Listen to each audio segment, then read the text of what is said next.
Mesdames, Messieurs, bonjour. Ravi de vous retrouver après 15 jours d'absence.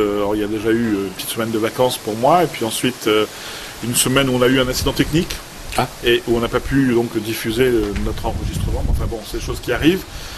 En tous les cas, nous sommes là et bien là. Je dis bonjour. Bonjour Pierrot.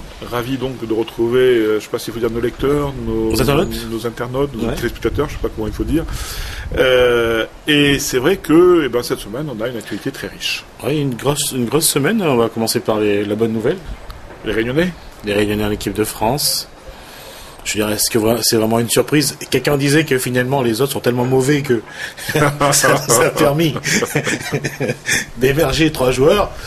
Allez, allons prendre le verre à moitié plein plutôt qu'à moitié vide. On dira que ce sont 3 joueurs enfin surtout le Dimitri Payet, qui réussit un très bon début de championnat en Ligue 1 avec Saint-Etienne. Et il est vrai que ces 2 coups francs, l'un à Montpellier sur le poteau gauche, l'autre à Lyon sur le côté droit, a marqué les esprits. Et il est clair qu'aujourd'hui l'équipe de France a besoin de buteurs sur coup de pied arrêté qui est usé, un joueur de la tête avec Guillaume Moirot, un tireur de coup franc avec un tireur de coup franc, Dimitri Payet est pas mal non plus dans le genre. Non, justement je disais qu'il y a un tireur de coup franc avec Dimitri Payet et un arrière gauche avec Triboulinas. C'est clair que c'est 3 joueurs qui marquent leur poste. Maintenant, est-ce que en équipe de France ça va être aussi bon? Bon, maintenant il faut attendre. Je crois que c'est bien d'être heureux de ces moments-là, de ces sélections. Maintenant, il faut aussi qu'ils jouent, il faut aussi qu'ils fassent leur place en équipe de France. Parce que c'est pas tout d'être convoqué, il faut encore jouer. Il ne faut pas non plus, comme on dit souvent, mettre la charrue avant les bœufs. Il faut attendre d'abord que ces joueurs confirment. Même pour Dimitri Payet, c'est vrai qu'il fait un très bon début de championnat. 7 buts en 7 matchs, c'est quelque chose qui n'est pas courant. Alors moi, j'ai découvert des choses sur Dimitri Payet, parce que je le connaissais, mais bon, j'ai découvert de façon plus sérieuse que c'est un joueur qui joue des 2 pieds. Oui.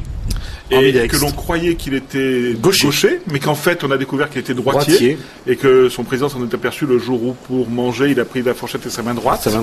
Donc il tire aussi bien du gauche que du droit, et ça c'est très rare en football. C'est pas tout tiré, mais encore faut-il bien tirer. Et il se sert à merveille de ses 2 pieds. Donc, apparemment, il a tapé dans l'œil à Laurent Blanc, qui a dit beaucoup de bien de lui. Ouais. Moi, ma surprise, c'est pas sa convocation, parce que bon, je m'y attendais. Tremoulinas, je veux dire, c'est dans la norme. Guillaume Moirot, par contre, sa convocation m'a un petit peu étonné, parce que je trouve qu'il a baissé d'un ton par rapport à l'époque qu'on avait. En fait, je crois, pour avoir vu les 2 matchs de Guillaume Moirot, je crois que c'est sa participation au jeu. Oui, c'est-à-dire que Guillaume Moirot et sans doute, Guillaume Moirot a cette qualité de participer à tout, comme Dimitri Payet. Et je crois que c'est ça qui fait la force de ces 2 joueurs. Ils attaquent et ils vont chercher la balle et ils défendent. Ce qui est vraiment pas dans. Tu regardes un joueur comme Malouda, c'est un attaquant, un milieu qui est devenu un attaquant pur. Alors que ces 2-là, ils vont chercher la balle, ils participent au jeu, ils vont jusqu'au but. On a vu Dimitri Payet sauver 2 buts sur sa ligne. C'est quand même extraordinaire pour un attaquant. Exact. C'est pour ça que je disais que je crois qu'aujourd'hui, ce qui touche surtout, et avec Guillaume Payet, ça on l'a vu dans les 2 premiers matchs, c'est qu'il participe au jeu. Il donne la balle. Et ça, par contre, c'est aussi un défaut pour un attaquant. Alors, Guillaume Payet, c'est Dimitri Payet ou c'est Guillaume Moirot? C'est Guillaume Moirot et Dimitri Payet, c'est vrai.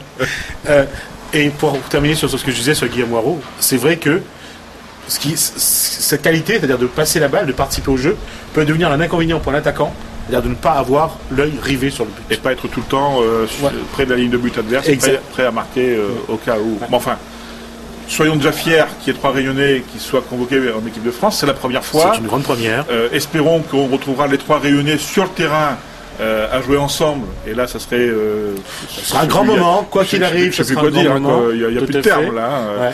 Il reste plus qu'une seule chose, Jismi, c'est que la prochaine fois on enregistre une Marseillaise en créole et qu'on la fasse passer dans le stade où on joue nos joueurs. Bientôt il n'y aura plus que des Réunionnais dans l'équipe de France.